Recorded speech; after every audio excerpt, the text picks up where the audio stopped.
हंस और शुक्र स्वरूप जी जो ईश्वर कहलाए हैं और अहंकार के त्यागन को ये 24 कर्म बताए।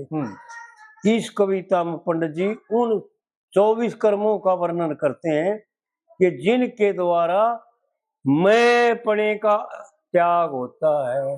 सबसे पहला और सबसे बड़ा अहंकार मैं हुई, फिर मेरा होया, क्योंकि मैंने मेरा भी चाहिए जी, साथ तो चाहिए भाई, मददगीर तो चाहिए। इसी प्रकार यानी इस पिता परमात्मा ने को हो, ब्रह्म ने को हो, कृष्ण भगवान ने को हो, या सृष्टि की रचना भी इसी प्रकार कर रखी कि पहले अपने आप को 3 रूपों में भी विभक्त किया, फिर इन्होंने 3 शक्तियां की भी जरूरत पड़ी, 3 शक्तियों का जो है ना प्रादुर्भाव किया, और फिर जो है ना अपने आप को नाना रूपों में विभक्त कर दिया, और फिर अज्ञान में मसरूफ हो अपने आप को भूल गया। असली तो यही थी। आड़ पंडित जी उस बात का वर्णन करते हैं कि जब मैं अपने का अपने अहंकार का त्याग कर देगा तो तेरे को अपने स्वरूप का ज्ञान हो गया। ठीक बात, बड़ी विलक्षण बातें पंडित जी की वो बातें हैं। अगर जिनको आदमी अच्छी तरह किसी विद्वान और शास्त्र का साथ लेकर के और एक एक बात को जाने ना भाई, जब पता लग गया जी कि पंडित जी क्या कह कर जा रहे। परमहंस और शुक्र स्वरूप जी जो ईश्वर कहलाए हैं, अहंकार के त्यागन को ये 24 कर्म बताए। भक्ति और एवृत्ति करना, एवृत्ति वृत्ति जी, कोई वृत्ति नहीं, कोई चेष्टा नहीं। वृत्ति नाम चेष्टा का भी है जी जी। इसने और जैसे हम चिंता ने परित का अर्थ चिंता, अरे पढ़े लिखे लागे कहें टेंशन बात तो एक है जी। तो हाँ जी, आड़ पंडित जी जो ना शास्त्रों का वर्णन करते हैं, इसलिए भक्ति और एवृत्ति करना, तृष्णा रहित रहो भाई। जो तेरे प्यास लग रही है ना, इस प्यास का त्याग कर दे। बिल्कुल,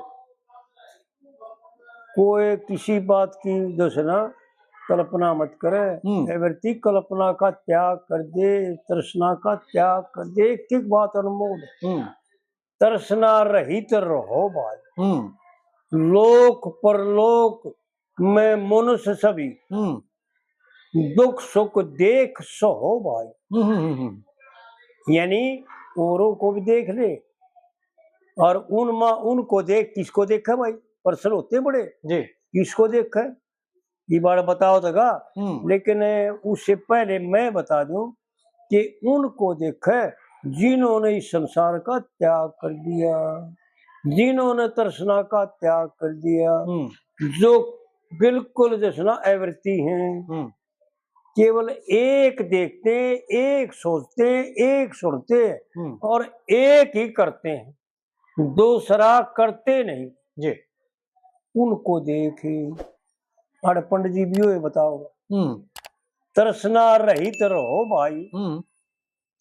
लोक परलोक में मनुष्य सभी दुख सुख देख सहो भाई।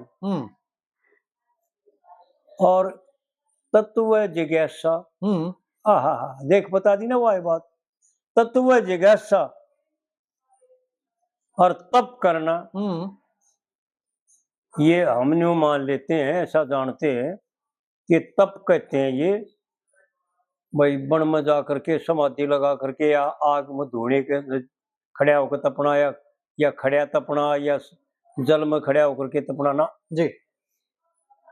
वाणी का संयम, नेत्रों का संयम और कानों का संयम और नाखों का भी संयम और वाणी का भी संयम, मुंह से फालतू बात ना करना, ज्यादा ना बोलना, और हाथों का भी संयम और पैरों का भी संयम, गमन ना करना गलत।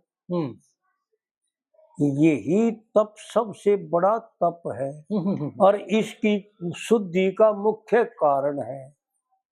और पंडित जी यो इशारा कर दे और अगली लाइन में बताऊं भी तत्व जिज्ञासा तप करना मत काम के कर्म लहो भाई।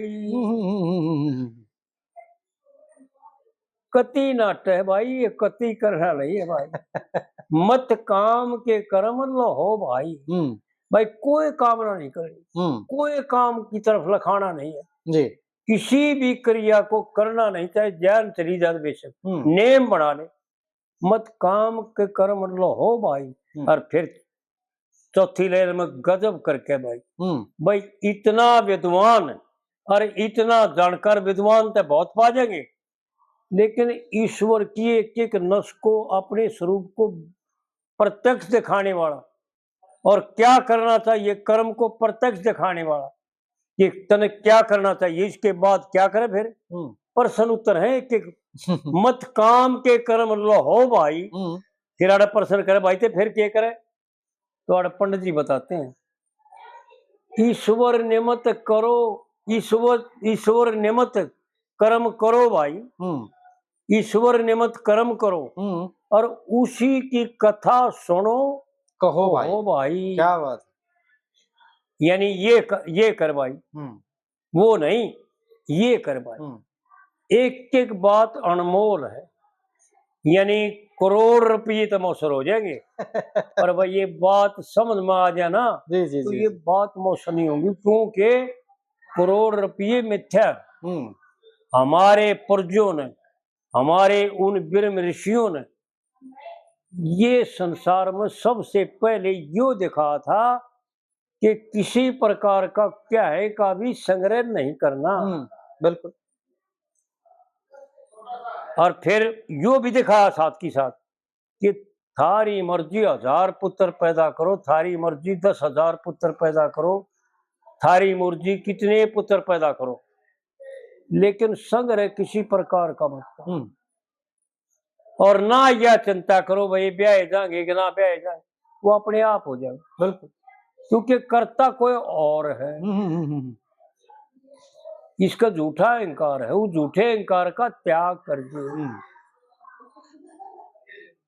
ईश्वर निमित्त करो, कर्म करो और उसी की कथा सुनो कहो भाई, ये संग्रह करो। और हमारे ऋषियों ने सतयुग से लेकर के और द्वापर तक जितने ऋषि महात्मा हुए हैं, बोलो इसी कली में, यानी पहलेड़ी कली में इंसान का जीवन, पूरा जीवन बता दिया कि पूरे जीवन में क्या क्रिया करनी को पूछने की जरूरत नहीं। या पंडित जी कली याद कर दे भाई मैंने पूरे जीवन में क्या करना जी, और किसी के पास जाने की जरूरत नहीं और किसी से कुछ पूछने की जरूरत नहीं। क्योंकि कुछ बातें ऐसी होती हैं कि हम जानते हुए भी अनजान बने हुए हैं अपने भ्रमवश। जब लड़की जवान हो जाती है ना तो परमात्मा अपने आप जो है ना माता पिता के माध्यम से उस लड़की की शादी करवा देता है और वो टो करके योग बर दे देते हैं। अगर लड़की आप तलाश करे तो कितनी गलती मानी जाएगी, उसकी भी इज्जत कोई ओटनिया नहीं पाओगा, समझदार उससे कोई शादी नहीं करेगा और माता पिता की इज्जत खाक में मच जाएगी। इसी प्रकार से यो घना शाना बन गया है, अपने बाप के बट्टा लगा रहा है। जो जगत पिता परमात्मा है ना उसका अपमान कर रहा है, उसका निरादर कर रहा है। पंडित जी ने पिछली कविता में यह बात बताई थी, आत्मा निरादर करके और ज्ञान में ना ध्यान दिया। बिल्कुल बिल्कुल बिल्कुल।